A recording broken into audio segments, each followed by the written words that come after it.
Yeah, so we're ready for Money Game 3. We're right on time. Oh, hey, there's Deanna.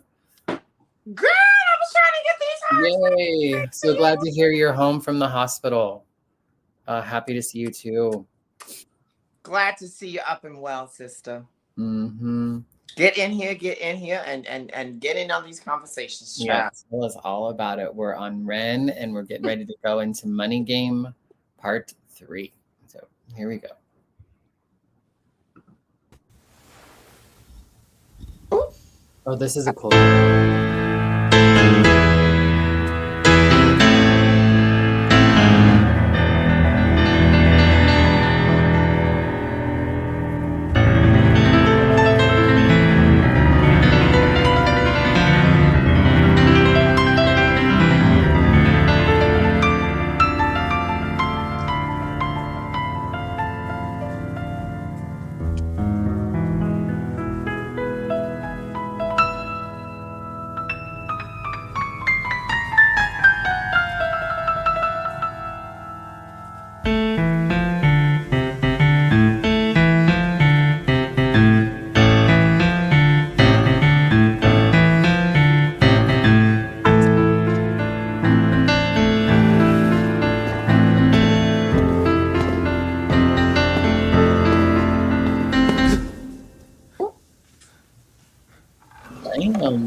Fuck out of here.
Tell you a story about a boy named Jimmy. 1 year old and his first words were mine, mine, gimme. 2 years old he was walking, 3 years old walking quickly. 4 years old he was running round the pavements of his city. 5 years old and his daddy told him, listen here son, you gotta learn to be a man. A man, he works for what he wants. 6 years old and he's reading, writing, top of the bunch. And when he's 7, his progression made him student number 1.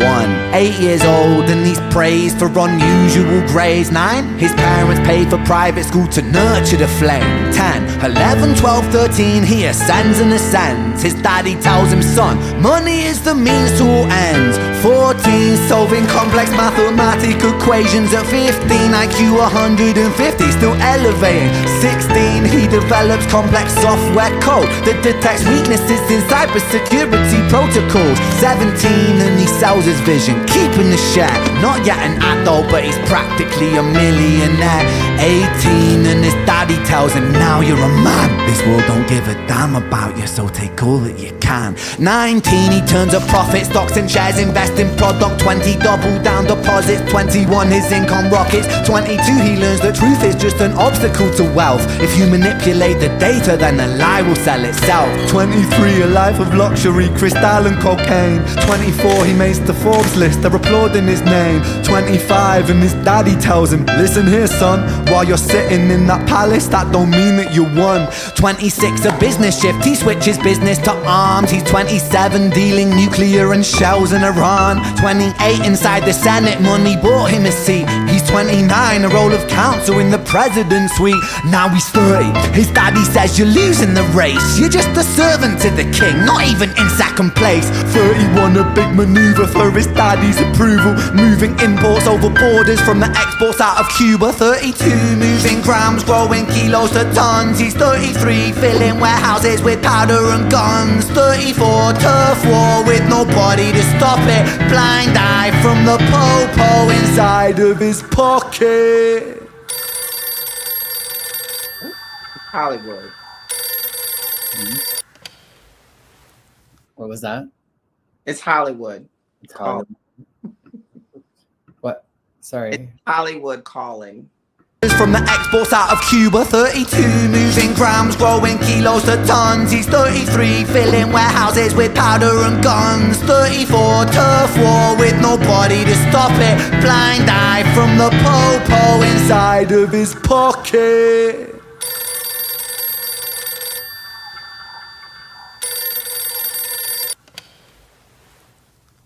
"35, he gets a call. I'm sorry, son, but it's your father. Had a heart attack. I'm sorry, he's gone."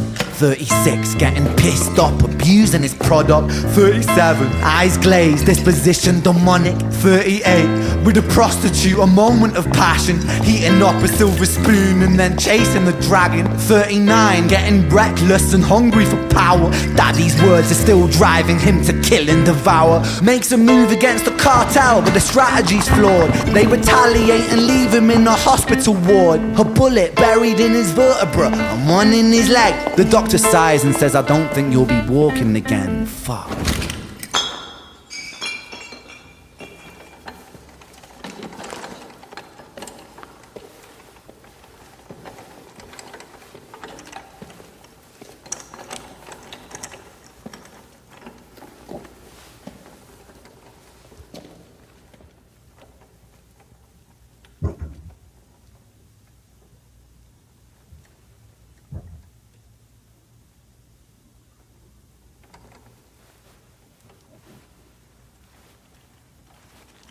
Let me tell you a story about a boy named Jimmy. He was 40 and he cursed the words, "Mine, mine, gimme." 41, he wasn't walking. 42, not walking quickly. 43, never running round the pavements of his city. 44, inside a palace with a mountain of gold. But those riches turn to rubble when perspective evolves. Weighing heavy on his conscience is the value of gold. Lamborghini for a life, trading money for souls. Jimmy followed the code inside the land of the free. Put your hand inside the cookie jar, take more than you need. And his example is exaggerated versions of me. And it's a version of him. And it's a version of she. And it's a version of you. There's no escaping the blame. The way we live is parasitic. Fuck the money and fame. Cut the music.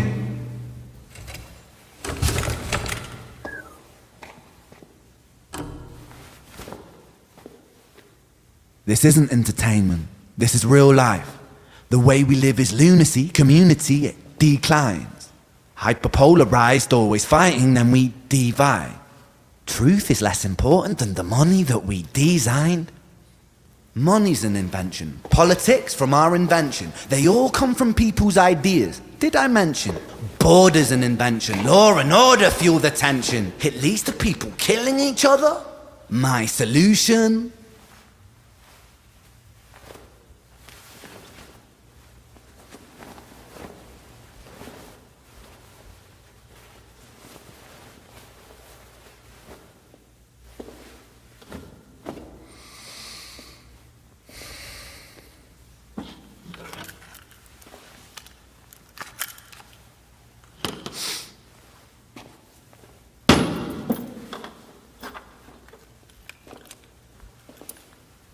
Everything is subject to change. We could build utopias if individuals were taught to use their brains. But if we teach kids in schools to always be sheep and put themselves before the herd if there's more money for me, then there's no future I see where the humans survive. We're parasites inside a petri dish with cannibal minds. Mold will grow upon the surface then consumes till it dies. And our fate could be the same without this story to the wise.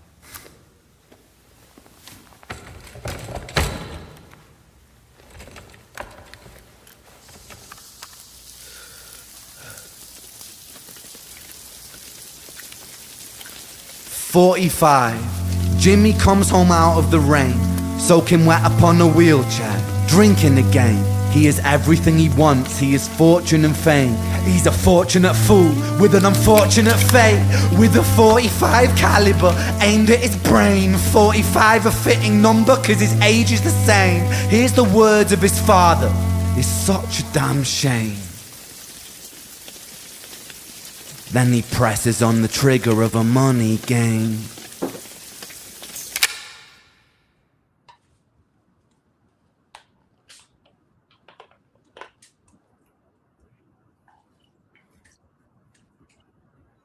Well, shit. He did it again. I really, really like that story. He's such a genius. I really liked that. But yeah, it goes back to money, power, more money, more problems. Mm-hmm. So. Yeah, well, and it's just, it's a parable. It's kind of like, like the Screech and Jenny tale. There's something for us to pull from that. And like he said, he's like, this might be an exaggerated story, but, we're all kind of in it in some way or another. But yeah, it's so wild. Yeah. And it's so well done. Like that was a one take shot, and just everything that, like the way, not only like you have like the lyrics and the message and like just that's enough, and that's a lot all in its own. But then to like present it in the way that he did there, he brought in powerful. He brought family in. He brought education in. He brought in career. He brought, I would say finances. He brought in morals and ethics, mental awareness, education. Just so many things that we really need to focus on in life. But at the same time, what good is any of it if we don't have the morals and the values, like, family, upbringing each other? And there's so much in it that we can do so much better with. Like, yeah, at the end, he takes his own life. He's unable to he's in a wheelchair. He's like, he doesn't have any loved ones around him, and it's all a product of the way you live your life, and there's some responsibility that we all have to take in that. I think in order to really like move forward.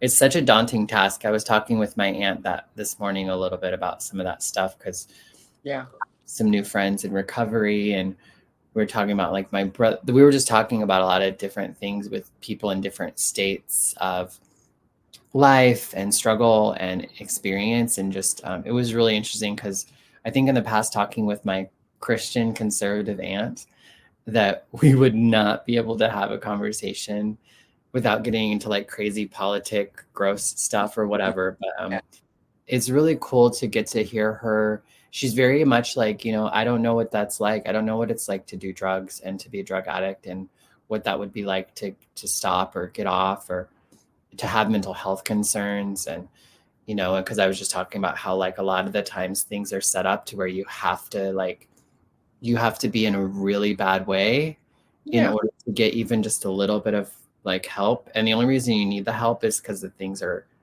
overpriced. Like if we think about medical care, there are plenty of people who could work and do things that would feel good to them. The have and the have-nots but then even if you did a little bit of work, you can't make it. You make too much, and then you lose your medication, or you lose your, you know what I mean? And so then you're stuck in these like weird spots. And so where's the incentive to exactly the more you make, the more problems you have. I worked my butt off for the little money that I do get love my job, but the money is horrible. But yet I have to pay rent, and I don't have money for food. I can't get food stamps because I make too much income that way, but yet I still have all these other expenses that I need to pay. So, what do I do? Not pay bills and buy food, or, it's just, it's hard. It's really hard. It's hard as society. But what is William saying to us? He says, as he says, precious, a wooden box goes down, and all we have lies in the ground. Facts. And then he was saying, can't take anything with us when we kick the bucket except our body. And I think that even stays. Yeah, but we gotta have generational wealth for those that we may not even have in our lives, that may not even make it. It's very important to have that.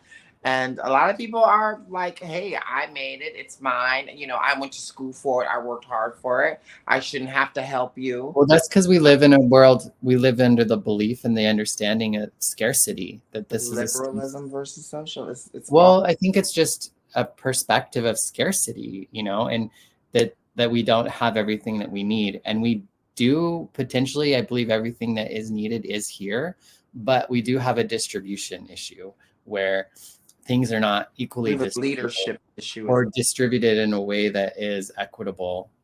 So yeah, I mean, my aunt's really great too. She's like, I think people should be able to make money. Yeah. People should be able to have money and do all that. But I want to spend these few minutes to just reach out to Deanna. Yeah, I wanted to check back into that. And say, I'm so proud of you. This is what we're talking about is exactly how life is. You're going through so much. You have so much going on in your life, and yet you're still remaining positive. And I hope that you have all the strength and the love around you that you need to pull you through these things. The prayer, we're here. You've got your family here that's going to be signing off. He says, I'm taking love with me when I die. That's right. I love that. And right. William says, never look down on someone unless you're helping them up. Come on now, William and Deanna, speak truth into the world. We need more of it. Yes. Oh, so much to digest and absorb. And what a powerful note we left the podcast on. Mm-hmm. Oh, we're leaving the podcast? Is that what you're saying? Well, I think that I need to go ahead. Read Alicia. Forget about me. What Alicia said? The problem with politics as a profession is the people who make the rules are not people who have ever needed them. Yeah. Agreed. Yeah. I've watched bosses in executive positions, motivate the shit out of somebody, but when it comes to actually doing the job, they had no clue. Yeah, really true what Alyssa says. You're welcome. Yes. We are going to take a break for an undetermined amount of time. So we have not come to a conclusion on when we're going to come back or how we're going to come back. We do intend to come back, and even if it's just popping in from time to time and checking in and doing some reaction videos or whatever. But we're going to take a break for a little while, let Daphne revel in her new soon to be, you graduate next week. What like a week you said? August 17th is my last day. Awesome. And then you get to be on the job search and all that fun stuff and do some traveling. And so I'm super excited for you. You've put in a lot of work and I'm excited for what will come of it. Thank you. It's such a pleasure meeting everyone. You all have been so much fun. It's really hard for me to step away because of the connection that I made with all of you. Bonnie, she's not going anywhere, so I'll be calling her. Right. But I wish you all love, success, abundance, all of the things that we need to inspire the world. So keep shining bright. This is a little family here that we created, and I'm so glad to be a part of it, Bonnie. Yes, indeed. I'm. Me too.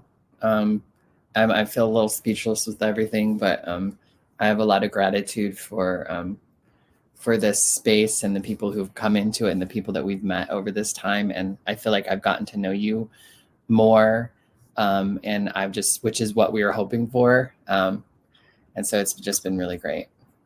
Do you want to do a final goodbye for now? Now time to say goodbye to our company. Oh, MOC. So, but thank you, everybody. Again, we love you until you can love yourselves. And even when you do find that love for yourselves, go ahead and love somebody else until they can love themselves. We love you. We thank you. We appreciate you. And we are signing off. Yes, do the heart. And one for the family. Thanks, everybody.